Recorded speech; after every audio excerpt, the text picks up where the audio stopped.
వేరేది ఎరుగను, వేరేది ఎరుగను. మానవ ఏమున్నది ఈ దేహం, ఇది రక్తమాంసముల అస్థిపంజరం. దీనిపై ఏలరా నీ వ్యామోహం. మానవ ఏమున్నది ఈ దేహం. నవమాసాలు కడుపున చెరబడి నవరంధ్రాలతో భూమిపై దిగబడి నవనవలాడి జవజవలాడి నశించే బొమ్మరా ఈ నర జన్మ. మానవ ఏమున్నది ఈ దేహం.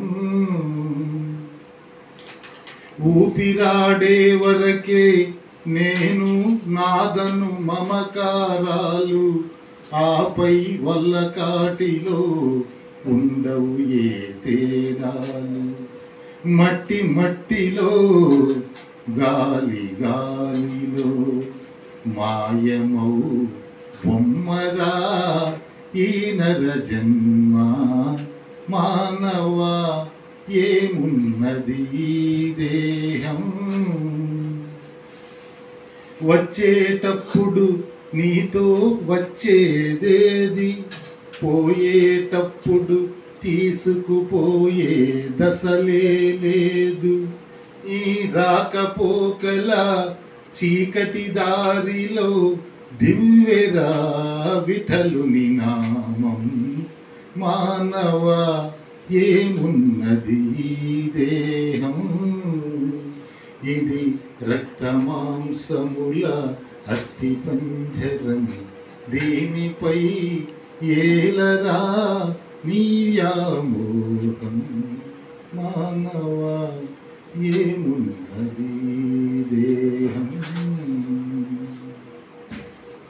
దేహ ప్రయాణం నుంచి బయటపడాలి, భక్తి మార్గం నుంచి కూడా బయటకు రావాలి. చివరికి ఆ దివ్యను మనం స్వయం అనుభూతి పొందాలి.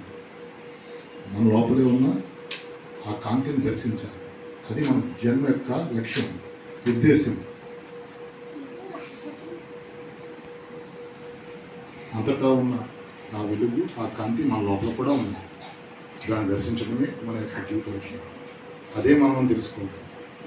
మొత్తం అంతా నేను అని తెలుసుకోవాలి. అదే అసలైన జ్ఞానం. నేను తప్ప రెండోది ఏమీ లేదు అని ప్రతి మనిషి తెలుసుకోవాలి. నేను అంటే ఈ మేను కాదు, నేను అంటే శరీరం కాదు. ఆమె ఎలా అయితే మోచేస్తుంది విన్నాడు అయం దటాయం అని, ఎలా అయితే శంకరాచార్యులు అహం బ్రహ్మాస్మి అయం ఆత్మ బ్రహ్మ తత్వమసి అన్నాడు, ఆ విధంగా ప్రతి మానవుడు ఎదగాలి. అప్పుడు ఈ భూమి స్వర్గం అవుతుంది. దానికి ఈ జన్మలోనే మంచి సాధన చేద్దాం. మనలోకి మనం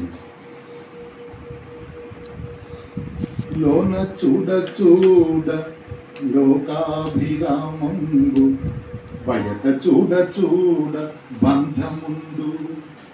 తను తాను చూడ తారక బ్రహ్మంబు, విశ్వదాభిరామ వినురవే. బయటుంటే బంధాలు ఉండిపోతున్నాయి, ఆ బంధాలు ఎక్కువపోతున్నాయి. ఎండమావులు తారక బ్రహ్మం మన లోపల ఉంది. జీసస్ కూడా అన్నారు, the Kingdom of God is with in not without. దేవుని రాజ్యం నీ లోపల ఉంది, బయట లేదు. దానికోసం వెతుకులాడు. నీ రెండు కళ్ళు ఒక కన్నుగా చేసుకో అని చెప్పాడు యేసుప్రభువు. చేసుకుంటేనే రెండు కళ్ళు ఒక కన్ను చేసుకుంటేనే కానీ దేవుని రాజ్యంలోకి వెళ్ళలేవు. పసిపిల్లవాడి వలె ఉండు, like a child you cannot enter in the Kingdom of God. ఏం జరిగినా చిన్న పిల్లల్లా ఉండాలి, మర్చిపోవాలి, హాయిగా ఆడుకోవాలి, పడుకోవాలి.